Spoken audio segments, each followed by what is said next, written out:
नमस्कार शेतकरी मित्रांनो, खरीप हंगाम 2026 या ठिकाणी चालू होत आहे.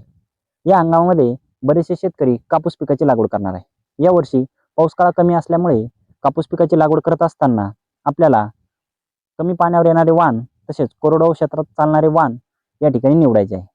आपण या व्हिडिओमध्ये मार्केटमधील कोरडवाहू क्षेत्रासाठी चालणारे टॉप 5 वाणाबद्दल या ठिकाणी चर्चा करणार आहोत.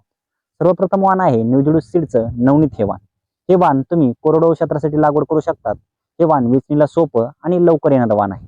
त्यामुळे आपल्याला या ठिकाणी उत्पन्न चांगलं भेटणार आहे. तसेच नंबर 2 ला वाण आहे राशी सीडचं स्विफ्ट हे वाण.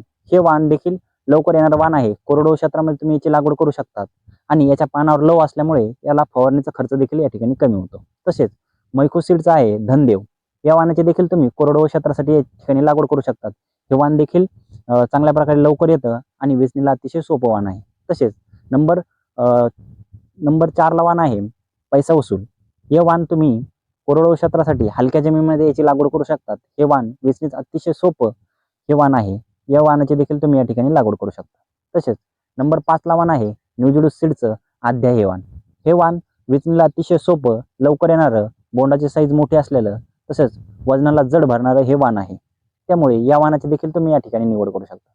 यावर्षी पाऊस काळ कमी असल्यामुळे आपल्या कापूस पिकाचे योग्य नियोजन आपल्याला या ठिकाणी करायचे आहे. शक्य असेल तर कापूस पिकाचे एकरी झाडाची संख्या या ठिकाणी वाढायची आहे, जेणेकरून आपल्या उत्पन्नावर कसल्याही प्रकारचा या ठिकाणी फरक पडणार नाही. अशा पद्धतीने नियोजन करून या ठिकाणी आपल्याला कापूस पिकाचं हे नियोजन करायचं आहे. अशाच नवनवीन माहितीसाठी चॅनलला सबस्क्राईब करा, बेल आयकॉन ऑन करा. धन्यवाद शेतकरी मित्रांनो.